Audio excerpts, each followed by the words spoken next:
Guys, panoorin natin kung ano yung ginagawa niya.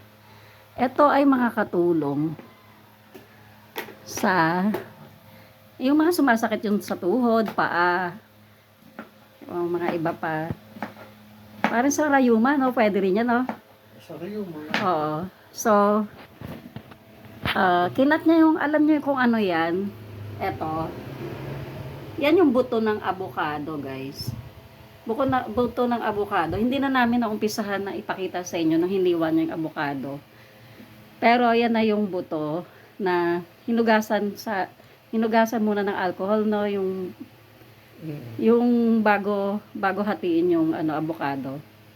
And then nung pagkabiyak na, tinanggal namin yung buto, and then eto na yung buto.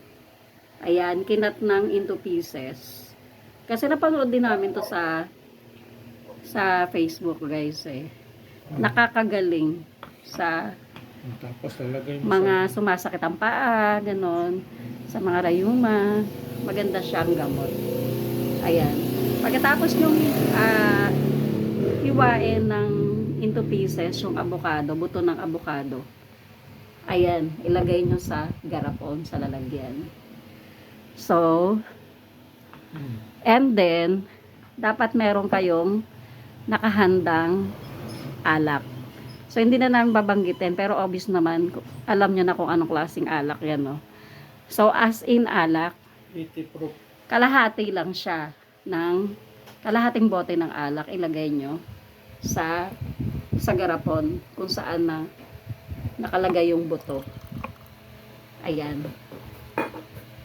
So, lagpas kalahati yung kasi sakto lang yung garapon na pinaglagyan namin ng buto ng avocado.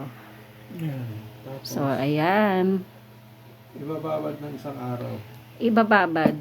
And then, imimix. Di ba minix yun? Hindi na, bababad lang siya.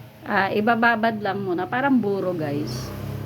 Ayan. Tapos noon, pwede mo nang gamitan ng bulak, ihaplas mo doon sa mga sumasakit na mga buto-buto ninyo. Pero di ba isi-shake pa rin yun? Hindi na, basta kukuha lang siya. So, kahit hindi na siya i-shake pala, yung, parang buburuhin nyo lang Kasi siya nakababad dito. na siya eh. So, alak talaga. As in alak siya, guys, ha. As in alak. Ang ihahalo nyo. Hindi alcohol, ha. Alak po talaga. So, pag naburo nyo na yan ng isang araw, pwede nyo na haplas. Gawin nyo na parang ipapamassage nyo sa kung saan masakit na part, sa paa nyo, sa tuhod nyo. Ayan. So, maobserbahan nyo kung anong kaibahan, kung gaano siya ka-effective. Ayan. So, nakasaksi na naman tayo.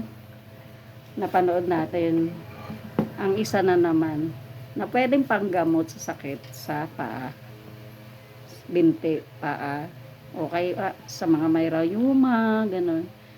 So, kung meron kayong mga prutas ng avocado dyan, huwag nyong itatapon po ang buto. Kasi guys, mabisang panggamot yan sa paa, sa binti natin. Yan. So, ibuburo mo lang siya. Ikakat nyo yung avocado, yung prutas na avocado.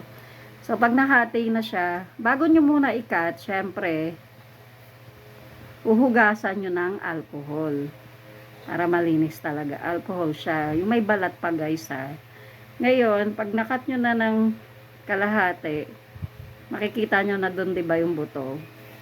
Pagka nakita nyo na yung buto, tatanggalin nyo yung buto, sabay, yung buto, ikakat nyo into pieces. Pero yung buto, yung avocado ay yung maniba. Oo, yung avocado maniba pa, hindi yung malambot na avocado, ha. Yung maniba pa lang na avocado ang gamitin nyo. Pag manakat nyo na ng maliliit, parang apple ang pagkakat nyo. Yun, ilagay nyo sa kung saan yung lalagyan, yung botelya ba, garapon. And then, tsaka nyo lagyan ng alak. kalahati lang ng bote ng alak ang ilagay nyo. Tapos yung tira, gamitin nyo ulit sa susunod pag gagawa kayo. Ayan, tapos tatakpan nyo pag meron na siyang alak. Tapos ibabad nyo na, buburuhin nyo na. Hanggang pinabukasan lang, pwede na siyang gamitin. Araw. O isang araw lang. So yun lang guys, sana makatulong. Kahit isang araw lang na nakaburo siya, pwede nyo na siyang ihaplas. I-massage nyo na sa paa. Huwa kayo ng cotton o bulak. Yun ang kaya kahit kahit diretso na siya, ganun. Ipahid nyo na. Diskarte na lang niya. O, Paano discard may nyo na lang, parang sa langis. Ipahid nyo na ng ipahid kung saan part na masakit. Ayun. So, mapagkukumpara nyo naman guys kung effect talaga siya, diba? Kahit hindi siya masakit, kung saan palagi sumasakit, haplasan niya. Oo. Halimbawa, ganun. dito, lagi siya sumasakit, madalas dito. Oo. Kahit hindi siya sumasakit, haplasan niyo na siya. Oo, itry nyo rin guys kasi kami trinay lang din namin. Kasi nakita namin kagabi, napanood namin. So, ginawa din namin ngayon. Wala namang masama, syempre. Eh, may buto kami ng avocado dito eh. May buto kami kasi ng avocado. Yun, kaya ginawa namin. So, yun lang guys. Nawa makatulong.